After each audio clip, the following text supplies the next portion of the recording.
We are going to talk first off the same thing we're going to do at the beginning of every section of this unit. We're going to talk about what we do when we're factoring, the factoring steps. The first thing you should think of when you're factoring, no matter what, is common factors every time. The second thing, after you're done with common factors, you're going to do what we're learning today is cross products. No, that's not cross products. Rookie move. Special factors. Remember, special factors are the difference of squares and the sum of squares. You should look to see if those, we're not going to write that out every time. We should just know that. The third one is cross products. Then the fourth one is grouping. Do you guys remember how you know it's going to be grouping? Maybe you can look in your notes. If there are 4 terms, if there are 4 terms, you're going to know that it's grouping. And then when you're done thinking of all of those things, the reason why factoring is just so much fun, you're going to repeat the whole process with every answer. Now, we're not going to do all of that yet because we're still in the process of learning all of this. So even though you're supposed to think of it in this order, today we're just going to learn that. And we'll put it all together soon. All right. Also notice that we skipped the special factors. That's for an important reason. The special factors is you'll be able to do this cross products mentally. Like you won't have to do any of the stuff we're thinking of. So that's why we're skipping the special factors. We'll get there in a second, or later on. But you'll see we're going to learn about cross products. This is usually, so this is typically or usually used with quadratic trinomials. Every time it is going to be a trinomial that you're doing this with. There could be some rare exceptions, but 99% of the things that we're going to use cross products for are quadratic trinomials. They happen a lot. Quadratic trinomials, what's the exponent going to be? 2. And how many terms are there going to be? 3. That's right. Highest exponent is 2. 3 terms, quadratic trinomials. Also, remember about cross products. This is backwards FOIL or the box. I'll just put FOIL. If you're a box person, you could put doing the box backwards. I don't care, but. Now, one thing I want to show you guys is in our lessons,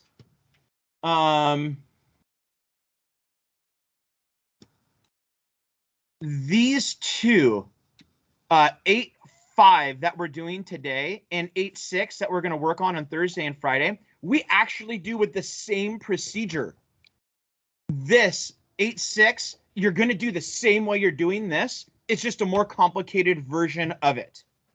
All right, so all of this you're going to learn with cross products. And we'll talk about how you do this cross products and what you should be thinking of and how to do it and all that stuff. First off, the difference between what we're doing in 8.5 and 8.6 is knowing that this. So 8.5 versus 8.6. So again, it's all cross products, but in 8.5, the x squared will be a 1x squared. So in 8.5, we have x squared. In 8.6, there will be a larger coefficient than 1. It'll be something like 7x squared. And that number makes things more difficult for us. And I'm going to explain everything why. But you'll see everything we're going to do today will just have a regular x squared at the beginning.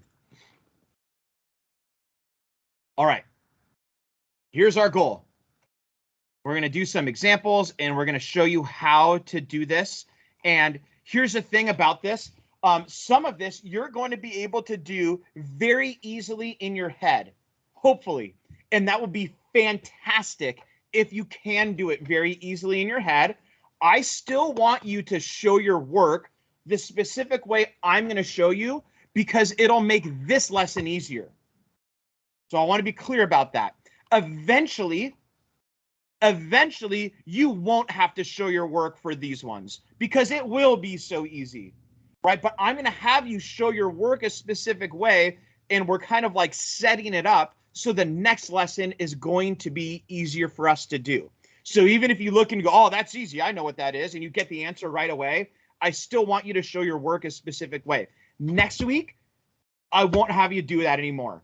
You'll be like, oh man, I got this, super easy. And you get in your head, then I'll encourage you to just write out the answer. But for now, for today's lesson, always show your work this one specific way, and we'll talk about how we get the answers to this stuff. So, all right, here's our example.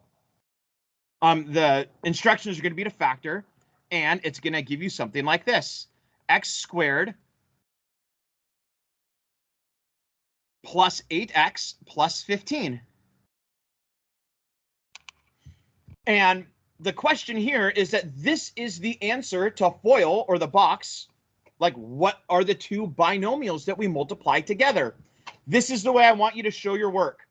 You're going to think of factors.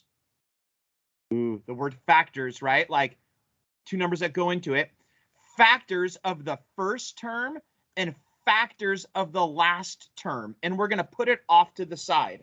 Now, what's easy about today's lesson, let me get this back up here, is that the factors of the first term are always just going to be x and x, right? Or whatever the letter is, because there's not going to be a number there, right? Like here, let's put a different number there. Let's say that first number was 8, and I had to get factors of 8x squared. There could be a bunch of different things. It could be 1 times 8, right? What else could it be? It could be 2 times 4. Right, but this one's always going to be 1 times 1, so it's easier. But still, I want you to write this out. Off to the side, x and x. Now, we're going to get factors of 15. 5 and 3. It's positive 15. We're going to write plus 5, and we're going to write plus 3. Now, the way that we're going to show our work to see if we're right is we're going to do cross products. We're going to multiply across. X times 3. What's x times 3? 3x, and then x times 5 plus 5x. And if we get it correct, it's going to add up to the middle term. What's 3x plus 5x? 8x. Did it work? Yes. Now our answer is going to be, let me erase this and put this bigger so I can, these together in parentheses. So we have x plus 5 times x plus 3.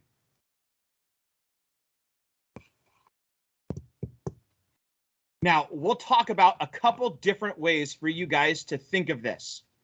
First off, the first way for you to think of this is what we've done in mental math. Look at, it's the product is 15. What multiplies together to make 15? And the sum is 8, right? Product is 15, sum is 8. What are the two numbers? You just factored a quadratic trinomial. That's what you guys were doing with mental math. You just did that, right? Now, some of you out there go, oh, that's cool. I was good at that game. That's really easy. Like factoring is good. Then some of you go, oh, man, like I just sit there and wait for the buzzer to ring because I'm really bad at that. Like I have no idea. Does that mean I can't factor then? Good news. Good news. You can still factor. And let me show you what happens if you're not very good at that. All right, we're going to do this. X squared minus 8x minus 20. Now, here's the analogy I'm going to use for this. I remember when I was in, I think it was either high school or the very beginning of college. It was very exciting. On the Nintendo 64, James Bond GoldenEye came out. And it was very exciting because it was one of the first first-person shooter games that you could play with your friends. And so like now, I'm assuming you kids like all run around and shoot each other all the time, right? Online. It's like a normal thing. And so this is what I remember about James Bond GoldenEye. You could play with 4 people. It was a lot of fun. It was amazing. Like, you could actually like virtually shoot each other. It's so much fun. Normally you could just shoot the computer, right? But now you could like play against each other. And there was really like 2 different types of people. And I would guess in the silly games that you guys play, I don't know, I don't play them anymore, but maybe it's like this still. There were 2 different types of people that would play that game. There's people that would hide in corners with like some sort of super powerful like sniper rifle, and they would wait and take like the perfect shot. And they would take pride in taking like 1 shot and 1 shot only and killing you with the 1 shot, right? Okay. And then there was people who were terrible at that, and they would just run around like a maniac with a machine gun, just shooting bullets all over the place, and they would just pray that one of them hits. And they were totally cool that they missed like 99 shots, but they got you with the 1, right? Yeah, there's 2 different types of people. You can think of factoring the same way. If you're good at doing product and sum, if you did mental math and you're good at that, you're like the sniper. You could sit there and go, okay, the product, let's look at it with this one. Don't say the answer. Don't say the answer, but the product is -20 and the sum is a -8. Some of you can go, okay, what times what makes -20 and what plus what makes -8? Oh, I got it, right? Again, that's like you took the 1 perfect shot. But some of you are like, I have no idea how they do that. There's good news. Just close your eyes, run in a circle, and start shooting, and you'll end up hitting it. Watch. So we're going to do this, X and X. And now we're just going to come up with any random factor of -20. And now here's the thing with this. You have to be okay being wrong. Just the only thing is you got to know that you're wrong. So I'm just going to pick a random factor of -20. -5 and +4. That makes -20, doesn't it? Let's see if it adds together to make -8. -5x, +4x makes x. -x. Did it hit? Nope, just keep on shooting. All right, so we need another factor. So if you're confused, there's some things you could do. Like you could switch the positive and the negatives. Like maybe you're really bad at hitting this. So you go +5 -4. Let's see if that would work. 5x -4x makes x. Did that work? No, just keep on shooting. So again, if you're bad at this and it's not making sense, it's okay. Just come up with other factors of -20. What are other factors of -20 we could pick? Yeah?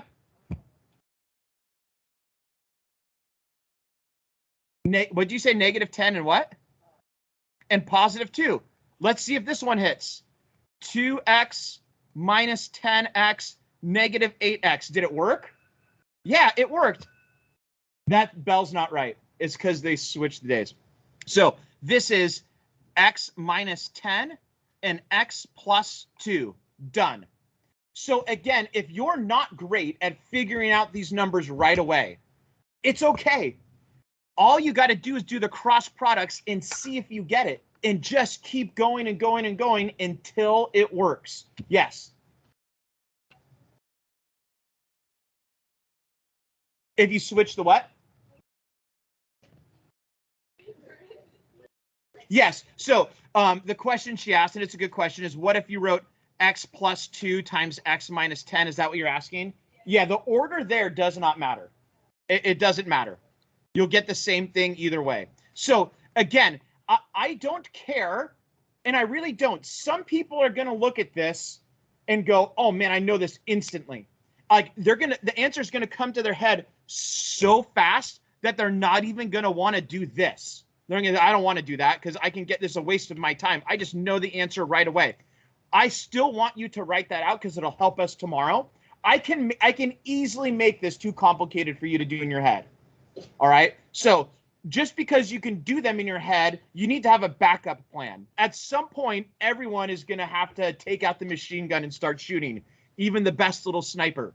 All right. But so everyone do this. But again, if you are super confused by this, it's okay. Just keep making guesses over and over and over again. Let's try one more and have you guys do this on your own, and then I'll have you guys start working on it.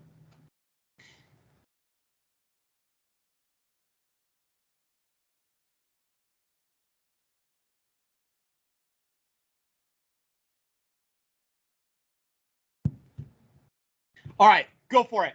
Try this one out on your own. Again, if you don't know, you look at that and you can't like, oh, I figured that out right away. Just start guessing factors of -40. Anything that multiplies together, they make -40. Right? So the first, let me help you. You're always going to start with this by doing x and x. And then just think any two factors of -40. I'll tell you the bad way to do this is to not know the answer and be sitting there doing nothing. Right? Then you're like the guy who's just sitting there like not shooting at all. You're just standing there waiting to get picked off. You don't want to be that person. Just start shooting away. And then it's okay if you're wrong. It's okay if you weren't able to figure it out. Like, don't feel bad if you take 4 guesses.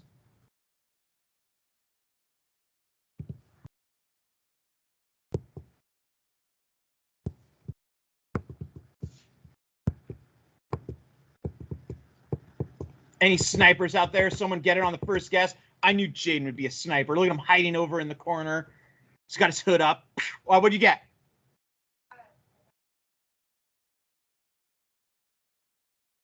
That's it. Plus 20 and -2, right? Because that makes 20x minus 2x is 18x. Make sure you show your work that way. Again, if you didn't get there, hopefully you would just keep making guesses over and over and over again until you got it. One thing you're going to start to learn, the more you guess, the better you're going to be at understanding how to manipulate this number to get it close. I don't know if that makes sense, right? The more you guess, the better you'll get at it. All right. This is the way students struggle with this. The answer doesn't come to their head right away, and then they freeze and say, well, I don't know what the answer is, and they don't do anything, right? That's a way to struggle. Just start making guesses. Be comfortable that you don't get the right answer. I've had students do this and have to make 10 guesses, 12 guesses, 13 guesses until they get it right. All right. The ones that are comfortable guessing away do well. The ones that just sit there frozen and say, I don't know what the answer is, I can't figure it out, they're the ones that struggle. All right. So shoot your shot. All right. That's it. That's all we're doing. And I mean, it seems like that's all we're doing, but this is, it's a big part of factoring here. Make sure you're going to write out the problem, put the guess off to the side, maybe multiple guesses, answer underneath. One thing I want to show you guys, look at this. For numbers 10, wait, hold on, look up. 10 through 13, don't write what they put. Don't write equals this stuff. What they're doing is trying to make it easier for you. So just write out this part, k squared plus 5k plus 6. Make your guess off to the side. Put your answer underneath. Again, it's just trying to guide you a little bit. All right, it's just trying to say, hey, look, one of them is going to be positive too. All right, so you're going to treat all of these the same.